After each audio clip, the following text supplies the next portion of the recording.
keessummoonni keenya bitaa akkasinitti hin galle ummanni Jimmaa ummata jaalalaa waan ta'eef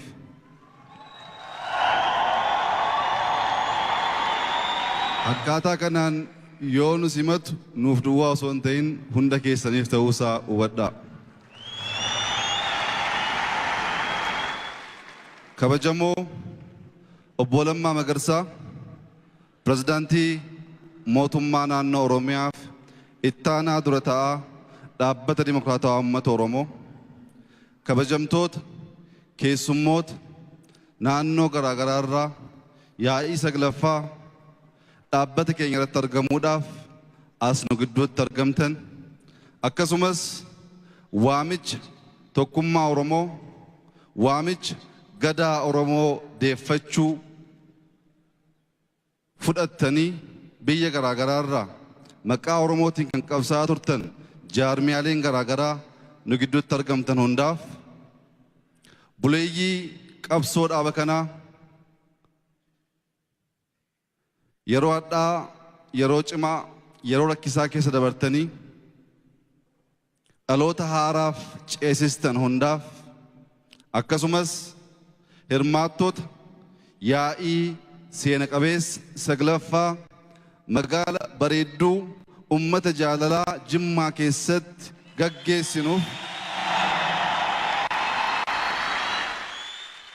argamtan hundaaf iccitiin keenya injifannoo kaleessaa, iccitiin keenya injifannoo borii itti hawwinu Oromummaatti sirna gadaatti deebi'uudha.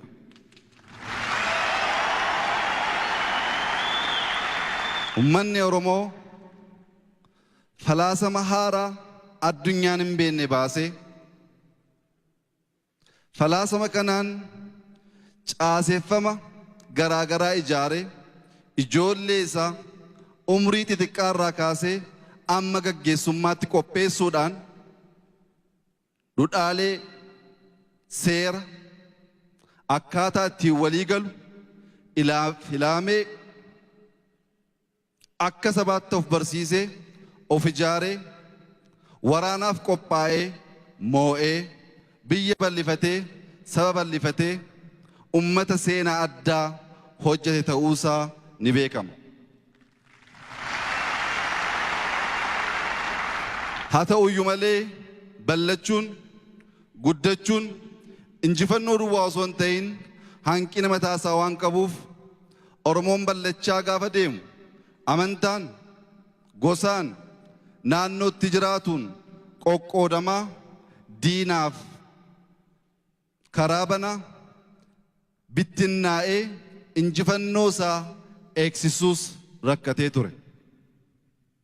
Oromoon amma ballatee sadarkaa irra ga'e sana ga'uudhaaf jaarraa baay'ee haa fudhatu malee bittinnaa'ee diigamee garboomee salphachuuf eega qoqqoodame booddee yeroo dheeraa irratti fudhanne. Qoqqoodamuun salphachuudha. Wal bittinneessuun diigamuun moo'amuudha. Yaa Oromoo kan siif tolu tokkummaadha.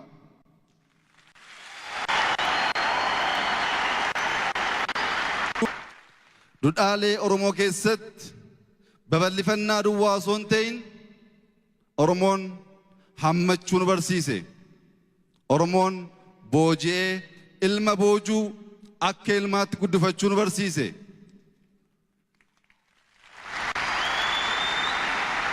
Oromoon ijoollee haadhaaf abbaa hin qabne, ijoollee yatiimaa abbaa ta'ee guddifachuu nu barsiifate.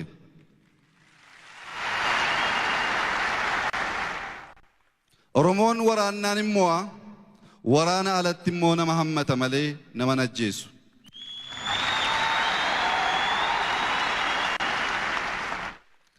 Diigamuun bittinnaa'uun keenya Oromummaa keenya waan nu dagachiiseef jaarraa tokko oliif Oromoon garbummaa naaf tola naaf mala jedhee fudhatee hin beeku. Bakka bakkatti qabsaa'aa ture, bakka bakkatti aarsaa kaffalaa ture. Guyyaa tokkoof Oromoon moo waa baatullee malee garbummaa amanee fudhatee hin beeku.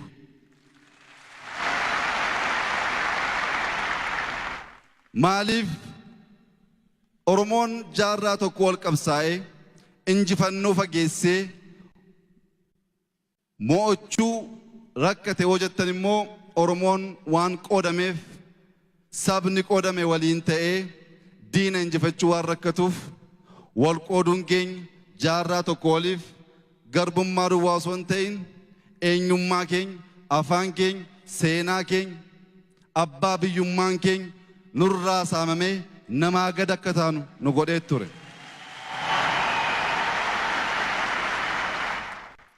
Oromoon yuba lama, hayyuu lama baratee uummatee ture. Yuba Haayilee Fiidaaf Baaroo Tumsaa jedhaman.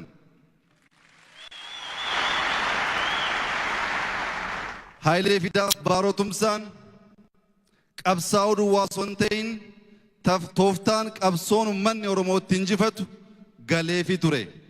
Osoo Oromoon hin galiniif diinni waan hubateef karaatti hambise. Diinni eenyu qabsaa'ee injifachuu akka danda'u Oromoo duratti hubachuu kan danda'eef Oromoon qoodamaa waan tureef, bittinnaa waan tureef. Osoo gurmoofne biyya kana duwwaa osoo hin ta'in Afrikaa guutuu jijjiiruuf humna guddaa akka qabnu mallattoon amma argaa jirru agarsiisaa jira.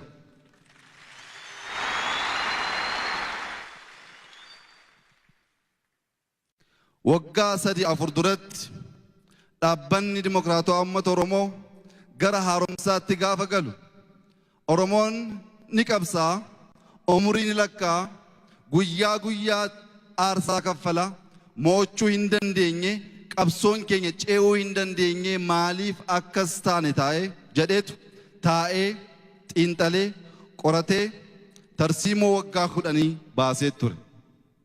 Tarsiimoo baase irratti waan ijoo lama kaa'ee jira. Tokkummaa Oromoof ilaalcha mootaa qabaachuu.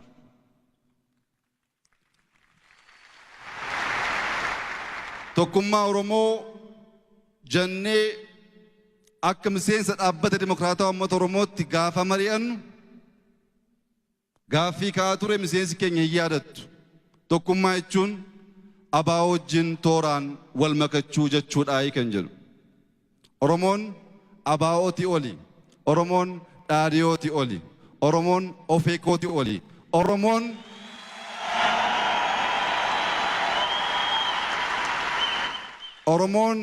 jaarmiyaalee maqaa isaatiin qabsaa'aniin daangeffame kana osoo hin ta'in abdiif furmaata Afrikaa ta'uusaa hubachuun barbaachisaadha. Tokkummaa jennee yuba Oromoo, hayyuu Oromoo, artiistii Oromoo, qeerroo Oromoo gaafa mariisisnu hayyoonni Oromoo goobanaan akkaataa kanaan tokkummaa Oromoo nu barsiisuu hin danda'u jedhanii turan. Haa ta'u malee tokkummaan Oromoo injifannoo amma arganneef furmaata ta'uusaa waan hubannuuf maqaa qabsootiin arraba jechoota garaagaraa yaalii ajjeechaa garaagaraa nurratti adeemsifamaa ture hunda dandeenyee ibidda keessa dhaabbannee qabsoo kana fiixaan baasnee jirra.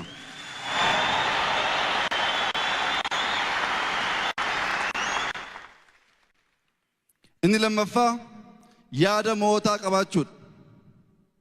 Oromoon boo'icha keessaa bahuu qaba. Oromummaan boo'uu nun barsiisne waan ta'eef bakka nagaatti ilaameen mari'annaa bakka rakkoo ta'etti ijoollee keenya leenjifanneetu waraana seennee moona malee hin boonu.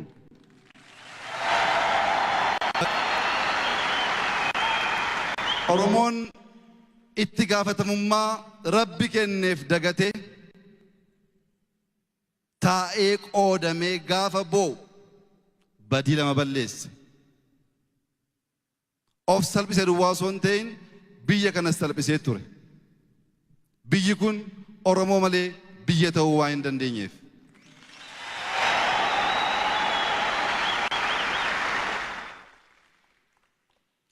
Yaada mootaa winners attitude jennee yuba Oromoo wajjin gaafa mari'annu Oromoof Itoophiyaan itti dhiphatti jenneen. Oromoof Itoophiyaan baay'ee itti dhiphatti gaanfa Afrikaa ijaaruuf ka'uu qabaa jenne.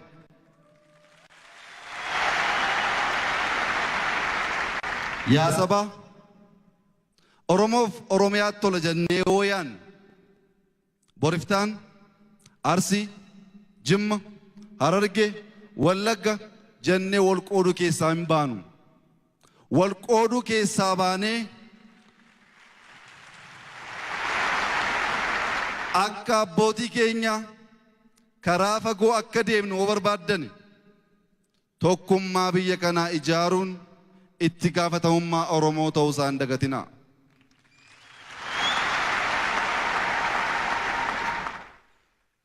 Aduwaatti eenyu du'ee jennaan Xaaliyaan baqattee Itoophiyaan biyya bilisummaa jedhamti.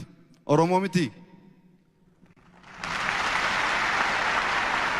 Adda waraana kamirratti Oromoon osoo aarsaa hin ta'in biyyi kun biyya taatee kan turte.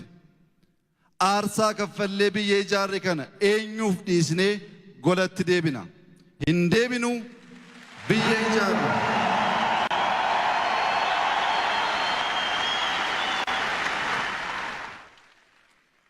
Abbaan Jifaar mootii Jimmaa duwwaa qofaa osoo hin ta'in mootii bilchaataaf fagoo yaadan turan.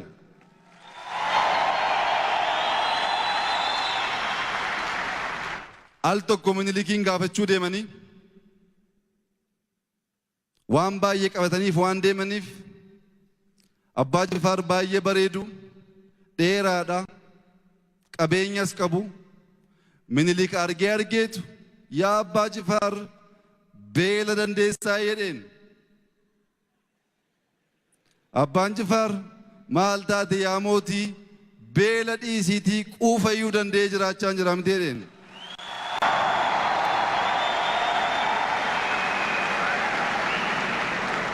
Oromoon beela duwwaa osoo hin ta'in quufas itti danda'ee bulu waan beekuuf gar malee quufuuf sirbuun nu barbaachisu jechuudha.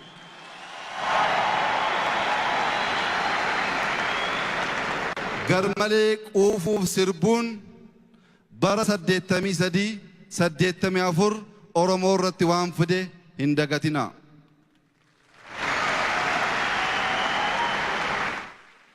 Tooftaa haaraa uumnee hin qabsoofna. Amma danda'amaa ta'etti ni hammanna. Amma danda'amaa ta'etti jaalalaaf karaa dimokiraatawaa ta'een hammannee bulchuudhaan yaalla. Waan tokko garuu dagatamuu hin qabu. Oppiidiyoon waraana beeka, gandaa hanga biyyaa bulchuu beeka, siyaasaan morkochuu beeka, yaada burqusiisuu beeka, qabsaa'aa duwwaa osoo hin ta'in qabsaa'ee mo'uus beeka. Kanammoo hin dagatinaa.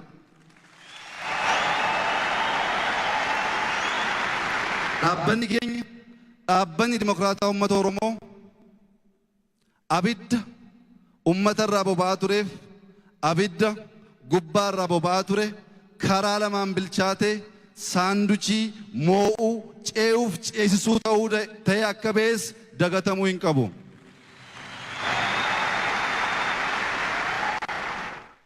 Oppiidiyoon gaafa sargii sirbuu duwwaa osoo hin ta'in gaafa boo'ichaas awwaaluu akka beekus hin dagatinaa. Kanarraa ka'uudhaan yaa'iin saglaffaa dhaabbata dimokiraataa uummata Oromoo maqaa haaraa gaggeessota dargaggoo ta'anii qabsoo kana gara fuulduraa geessuu danda'an haaraa ijaarsa haaraatiin gaafa ba'u dhaabbilee maqaa garaa garaatiin qabsaa'aa turan hundaaf ergaan dabarsu qabsoon wal harkaa fuudhuu barbaada. Isinis nurraa baradhaatii walii kennaatii qabsoon itti fufuudha.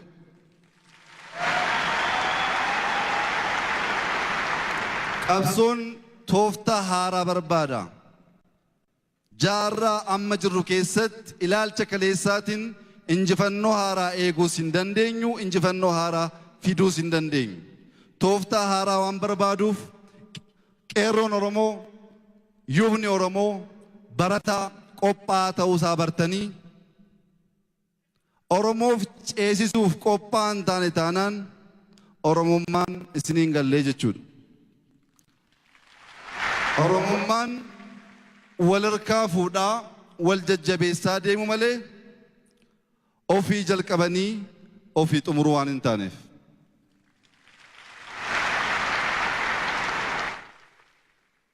Dhaabbanni keenya akkaataa kanaan ijaarame of cimsee of goomsee jaarmiyaalee maqaa Oromootiin qabsaa'an hundaa wajjin yaadaan ilaaf ilaameen mari'atee injifannoo amma argan dachaa baay'eetiin guddisuuf halkanii guyyaa akka hojjetu dagannaa malee akka qabsoof ummata keenyaaf ibsuun barbaada.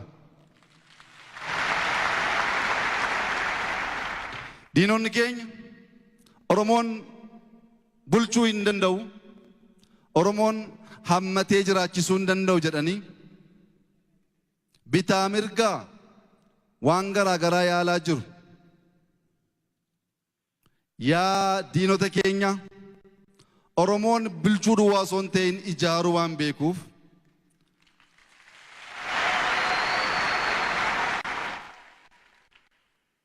yeroo gabaabaa keessatti Oromoon akkuma kaleessa falaasama gadaa addunyaaf kenneetti falaasama haaraa Afrikaaf addunyaaf karaa saayinsawaa ta'een kennee akka isinitti agarsiisu waadaa isinii galuu barbaada.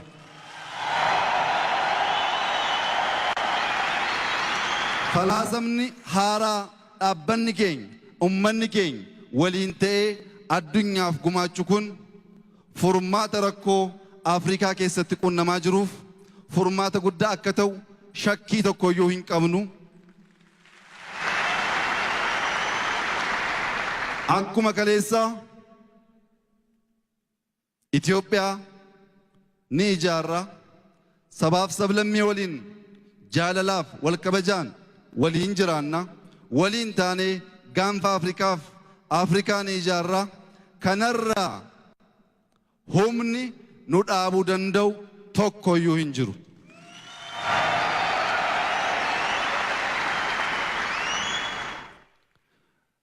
Dhukaasa waraana jechaan miti kan beennu gochaan beenna akkatti waraanamus waan beennuuf waraana miidiyaa waraana dirree waraanatti gaggeeffamu waraana beekumsaan gaggeeffamu waraana dinagdeen gaggeeffamu gama hundaan qophaa'aa waan taaneef diinonni keenya lama sadii yaaduu qabdu isin jechuu barbaanna.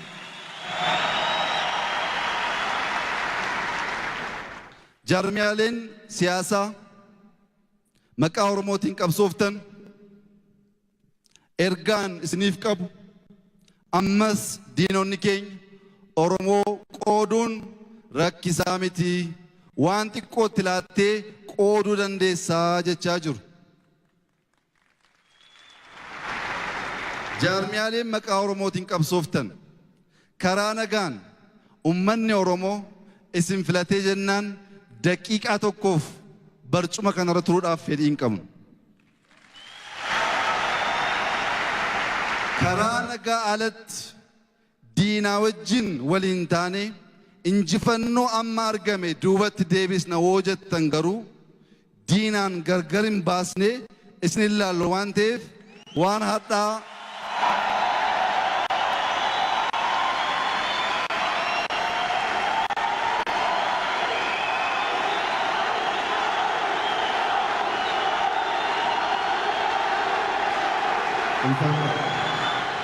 ulfaadha.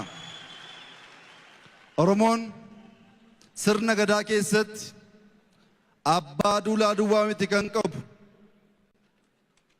kan seera baasuuf seera tumuus qaba waan ta'eef waa'een olaantummaa seeraa nuuf haaraa miti. Olaantummaa seeraan gargaaramnee waan sirraa'u sirreessuudhaaf aadaa oromummaatu nu dirqisiisa waan ta'eef olaantummaa seeraa eenyuufuu dabarsinee akka illaan baramuu qaba. Kana booda maqaa Oromootiin daldaluun hin danda'amu. Kana booda paartii 15-20 ta'anii Oromoof nan qabsaa jechuun hin barbaachisu.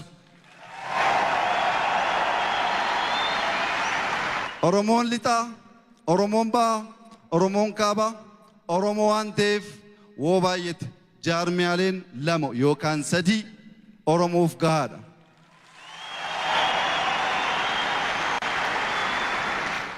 Bittinnaa'uu sabaa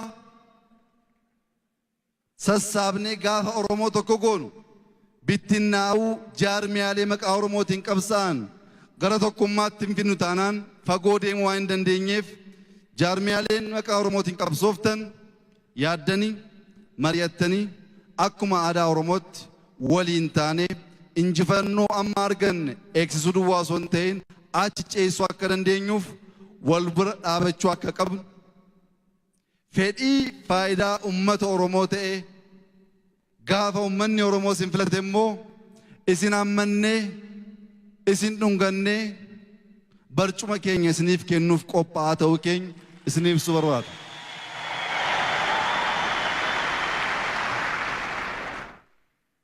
Oromoon xawal waallee hin jaallatu waan ta'eef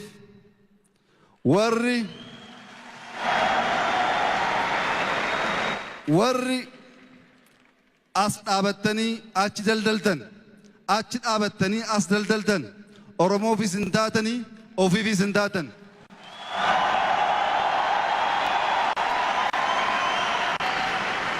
Wal bira dhaabachuu jechuun ganama achi dhaabachuu, sa'aatii booddee achi dhaabachuu jechuu miti.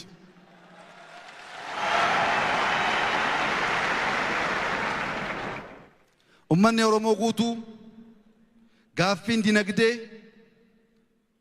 ummata keenyaaf, qeerroof, dargaggoo Oromoof, barataa Oromoof gaaffii murteessaadha. Waa'ee dinagdee akkaataa kanaan dura ilaalaa turreen ilaaluu hin qabnu. Dinagdee jechuun hojjannee, oomishnee, achi baasnee gurguruuf haala mijataa qabna moo hin qabnu jechuudha. Buna oomishuun gahaa miti. Nama buna bitu wajjin nagaan jiraachuu waan barbaachisuuf.